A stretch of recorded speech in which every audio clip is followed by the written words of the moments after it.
उत्तर प्रदेश में 69,000 सहायक अध्यापकों की भर्ती से जुड़ा आरक्षण मामला अब बद से बदतर होने लगा है। जहां एक तरफ सरकार सुनने को तैयार नहीं है, दूसरी तरफ अधिकारी ये बोल रहे हैं कि 69,000 शिक्षकों की भर्ती कंप्लीट हो चुकी है।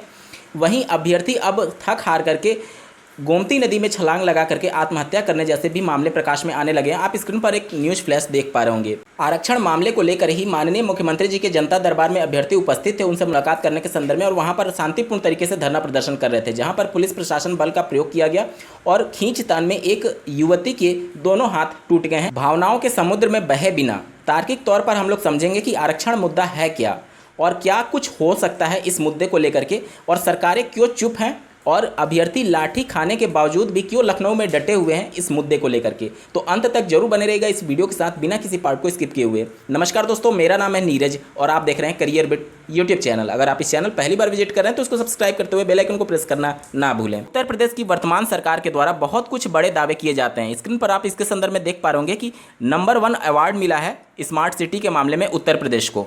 अब मैं आपको ये सभी चीज़ें क्यों बता रहा हूँ, क्योंकि प्रदेश की वर्तमान सरकार ये बार बार दावा कर रही है कि 69,000 सहायक अध्यापकों की भर्ती में कोई भी घोटाला नहीं हुआ है आरक्षण से संबंधित, और ये दावा कहीं इस स्मार्ट सिटी के दावे की तरह तो नहीं है। इसी की बात की हम लोग पड़ताल करने जा रहे हैं। इस वीडियो का विषय आरक्षण सही है या फिर गलत है ये नहीं है, क्योंकि ये एक संवैधानिक विषय है, इस पर हम लोग बात नहीं करेंगे। लेकिन संवैधानिक तौर पर जिस प्रकार से आरक्षण का प्रावधान किया गया उस पर हम लोग विषयवार चर्चा करेंगे कि क्या कुछ आरक्षण में घोटाला हुआ है या फिर नहीं।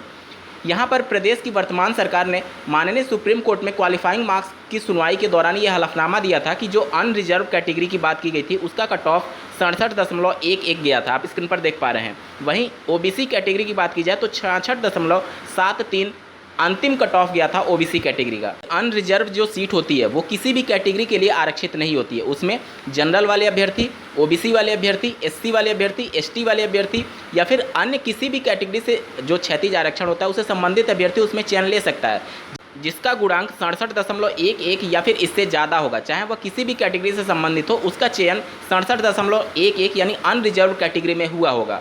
अब 67.11 से लेकर के 66.73 के बीच में भारतीय संविधान के अनुसार जो 27% आरक्षण ओबीसी कोटे को दिया जाता है, 69,000 के 27% अभ्यर्थी इस बैंड में यानी 67.11 से लेकर के 66.73 में चयनित होने चाहिए। मतलब ये जो पूरा बैंड है इसमें ओबीसी का जो कोटा बन रहा था 18,000 समथिंग सीटों का, उनमें 18,000 ओबीसी के अभ्यर्थी होने चाहिए।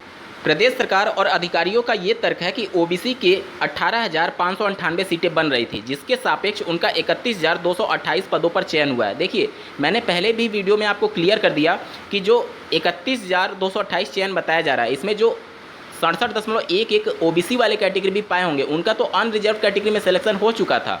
अब जो 18,598 अभ्यर्थी हैं, इनका 67.11 से लेकर के 66.73 के बीच में 18,598 ओबीसी के अभ्यर्थी चयनित होने चाहिए। जिस प्रकार से उत्तर प्रदेश में हो हंगामा हो रहा है अभ्यर्थियों के द्वारा, लगातार उन पर पुलिस बल का प्रयोग करते हुए अभ्यर्थियों पर लाठीचार्ज किया जा रहा है। बहुत से अभ्यर्थी मानसिक प्रताड़ना से झेलते हुए अपनी जीवन लीला को समाप्त भी कर रहे हैं, और अभ्यर्थियों पर लगातार आरोप लग रहे हैं कि ये विपक्षी दलों के समर्थन से अपना धरना प्रदर्शन कर रहे हैं, और सरकार पर भी एक तरीके से दबाव बनाने की कोशिश हो रही है, लेकिन सरकार झुकने को तैयार नहीं है। अगर सरकार बार बार ये दावे करिए कि भर्ती निष्पक्ष तरीके से हुई है, तो निश्चित तौर पर उनको डेटा छुपाने की ज़रूरत क्या है।